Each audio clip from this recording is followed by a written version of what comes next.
好，咁接住咧會繼續講埋我哋上堂講嘅嗰啲題目嘅題解嘅。咁我哋都完成咗20至22啦，除咗 MCQ2啦，咁我哋就會做埋25至28呢幾頁，因為頭先講咗，即係上堂講嘅嘢咧係抽象啲同埋難啲嘅，咁需要做練習嘅。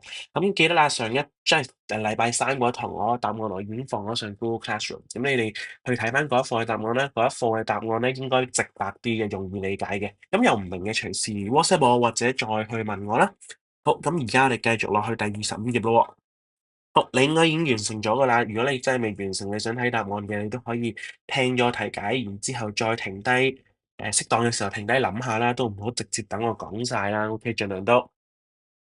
好，嗱，第一樣嘢，而家就係講啦，有一個男人佢翹腳喎，好翹腳，然之後佢即係擱着，唔知點解啊，唔知點譯啊，即係擺喺度，即拎起嗰隻腳，係咁佢咧就喺膝頭嘅下方嘅嗰個腱俾人輕敲嗱，個腱其實你未知咩叫腱嘅，但係唔緊要，其實你見到喂無啦啦問你講敲隻腳嘅某個位，你就知一定係講緊咩啊？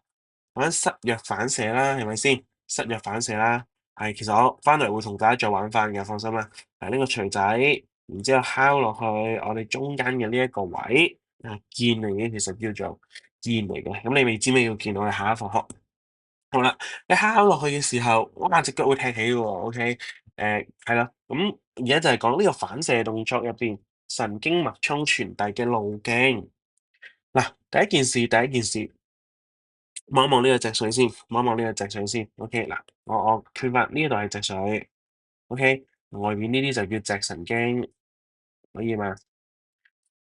好，我哋講過咧，如果係膝弱反射，膝弱反射，膝點數？膝弱反射，OK，佢係反射入邊最特別嘅其中一個 case 嚟嘅。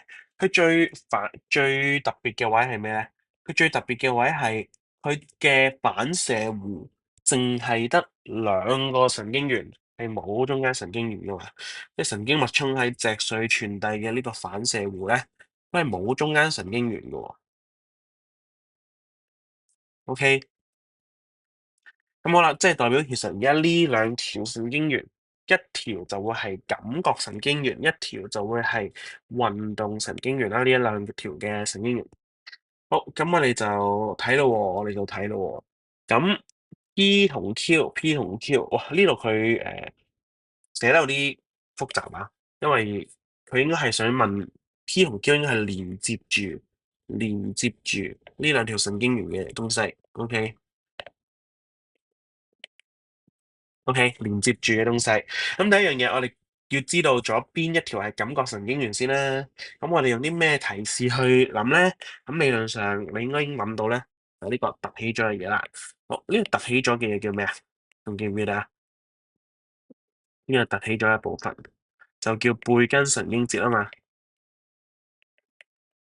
咁背根神經節我哋講過啦，就係張霍金個腦嘅。OK，係咁即係代表我哋嘅感覺神經元咧，個細胞體就會全部喺晒呢個位，亦都代表，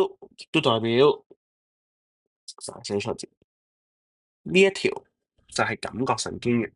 咁連住感覺神經元嘅樹突，呢邊係樹突啦，呢一邊係軸突啊嘛。連住感覺神經元嘅樹突會係咩咧？咁就會係一個感受器咯。今次呢一個膝弱反射個感受器會係咩啊？感受器我哋上堂有講過話，你哋唔識嘅，你都冇乜點聽過嘅，就係叫牽張感受器㗎嘛。OK，牽張感受器。咁然之後我哋再落咯喎，咁 Q 係咩啊？咁 Q 我哋就知道，誒呢一個就會係連住嗰個運動神經元啦。呢個運動神經元馬上就會出翻去啦。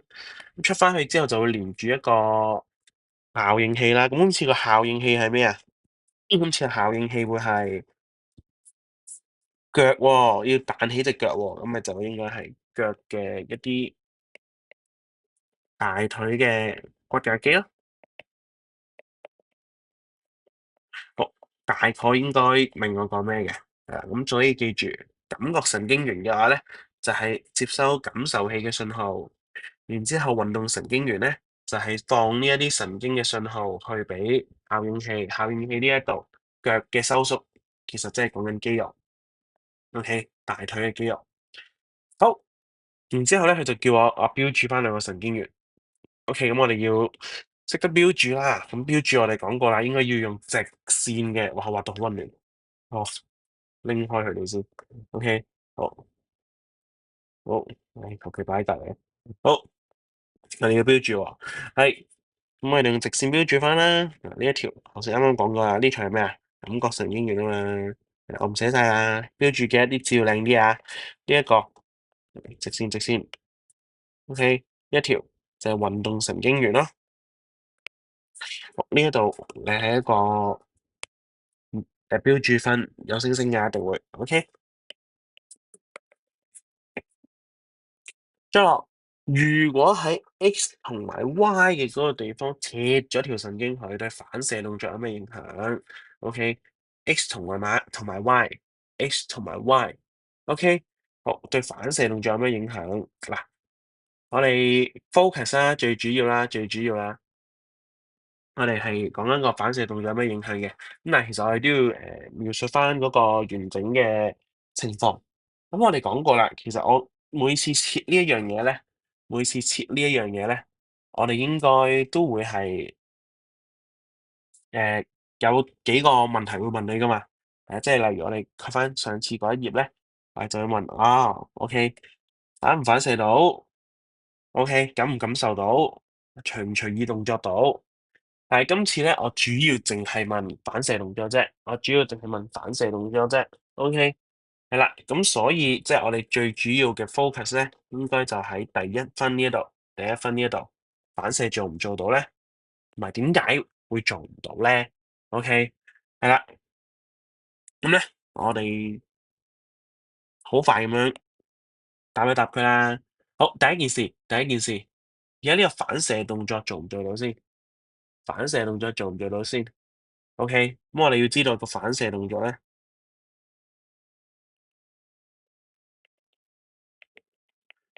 係不能進行噶啦，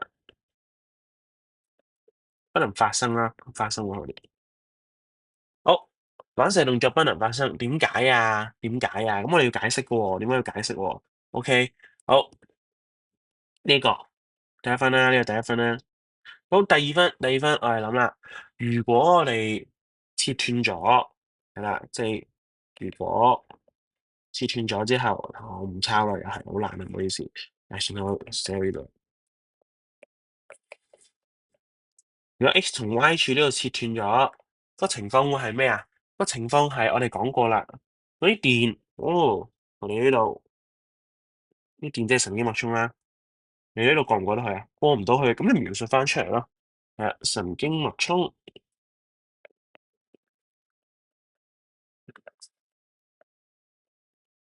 神經脈衝咧就無法沿住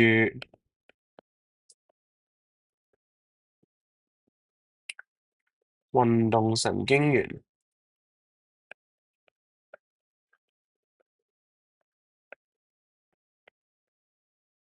傳遞，啊，好 make sense 啊，係咪先？因為斷咗啊嘛，所以佢咪唔可以傳遞咯，沿住呢個運動神經元。咁好啦，最後我哋要講埋喎，點解會發生唔到啊？點解會發生唔到啊？係因為呢一個大腿頭先講嘅骨架肌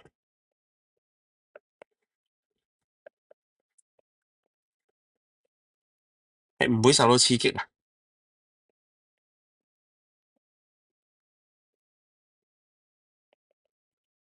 或者係講不能接收神經脈衝嘅刺激啦，完整啲。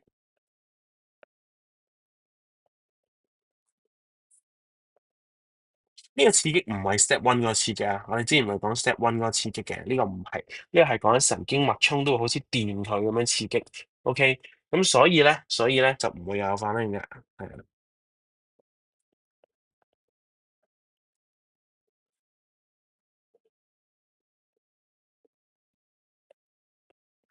，OK，好，呢度3分，呢度3分，可以嘛？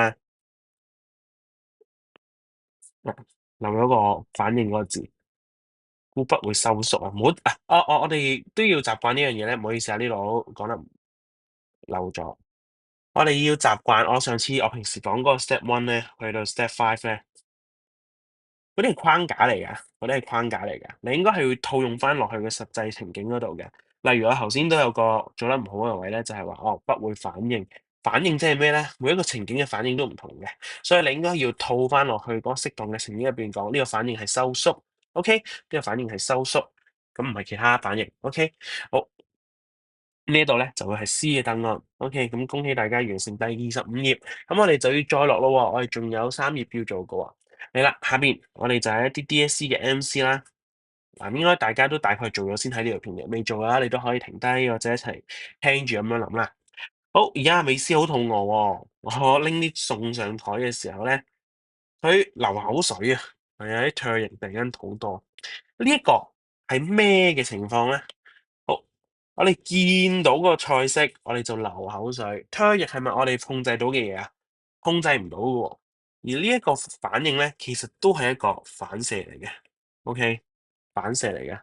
見到嘢食完之後流口水，係一個反射嚟嘅。用自己個諗法去諗一諗，因為我成日都講 DSE，成日都中意出啲歐思嘅嘢啊，係咪？係啦，咁其中一樣嘢就係呢個情況啦，其中一個情況啦，係啦。咁我哋係課堂冇教呢個係反射動作嚟㗎，但係你都要估啦，你都要估係咩啦？係啦，咁我哋就要諗啦，邊個身體部位控制呢個反應咧？呢個係一個反射，反射。咁反射嘅話，應該係由啲咩控制㗎？我哋由我哋嘅反射中心啦、反射中樞啦，OK？反射中樞有兩個啊嘛，有兩個反射中樞可以控制過，一個係鹽水，一個係脊水。咁會係邊個咧？咁我哋上次講過啦，如果喺頭啊、腦附近嘅位置發生嘅反射反應，咁其實就會係鹽水負責嘅。咁所以答案就呼之欲出地係鹽水啦。嗱，佢都冇脊髓俾你揀，咁所以係多啦。OK，好，咁然之後下邊去比較反射動作同隨意動作。好嗱，反射動作同埋隨意動作，我逐個打橫比較啦。係反射動作每次反應可以唔同，呢個隨意動作就通常都係同一個反應。嗱，呢個就係我哋個表入邊嘅比較，好明顯地錯啦。因為反射動作咧，嗰個 pattern 啊，係應該大概每次都一樣嘅。係啊，失約反應每次都係應該彈高隻腳，你唔會我突然間打你個膝頭哥，然之後你突然間喺度跳舞嘅，OK，但係隨意動作唔係噶嘛，即係我叫你舉手，你可以舉手，但係如果你今日心情唔好，你就會可以舉中指啊嘛，但係我就會記你缺點咯，OK，好，咁所以咧，我哋隨意動作其實未必係有相同嘅反應喎，但係反射動作咧就可以次次都唔同嘅，OK，好，sorry，講錯，反射動作就係每次都多數一樣嘅，隨意動作就係真係會容易啲有唔同嘅，OK。好，然之後反射動作一定要有刺激啊！嗱，琴日都有同學再問我，其實我都有再解多啲嘅，係有啲同學都係聽唔係好明啊，咁點解幾時用 step one 到 step five 有時又唔使 step one 到 step five 嘅？嗱，我哋 step one 咧其實係一個刺激啊嘛，然之後去到最後我哋 step five 就係一個反應啊嘛。OK，記唔記得啊？好，咁我都不厭其煩啦，我都上翻去講一講。嗱，其實我而家教 Step One 到 Step Five 呢個概念咧，係為咗等大家喺中六嘅嗰一課選修單元咧，係可以答得好啲。因為中六嘅有一課選修單元咧，其實都好長嘅。咁其實佢入邊好多嘅框架都係用 Step One 到 Step Five 呢個概念，就係我哋應對一啲刺激去做反應。咁但係今次喺協調呢個位咧，係咪每一次都要由 Step One 去到 Step Five 咧？就唔一定嘅喎。咁我哋其實係要睇嗰個動作啊，係咩嚟嘅？如果係一個反射嘅反應啊，一個反射嘅反應嘅話咧，就一定要由 step one 開始嘅。OK，即係你諗下，我點解會無啦啦咁高隻腳啫？我無意識地彈高隻腳，一定係有刺激噶嘛。係啊，我突然間縮起隻手，一定係有個刺激喺度噶嘛。咁個刺激例如係，哇！我哋突然間俾嘢吉，OK，有啲好熱嘅嘢，OK，或者我哋翻呢個 case 啊，哇好光，OK，雖然佢呢個成影唔係光，就係好光，係啊，我突然間見到好光，我都會突然間另一面啦。呢一個都係一啲反射或者係我自己嘅一啲動作，OK。咁所以如果係反射動作，或者係部分嘅隨意動作，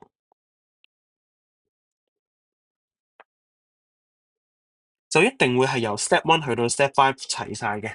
係啦，即係我舉多個例子啦，係我突然間見到一隻狗，OK，然之後我因為嗰隻狗嘅光呢啲刺激，令到我心跳加速，OK，記唔記得啊？我哋講過，係啦，咁呢一個一定要有刺激噶嘛，你唔會無啦啦心跳加速噶嘛，理論上，OK，好，但係我哋亦都有部分嘅隨意動作係唔需要有刺激嘅喎。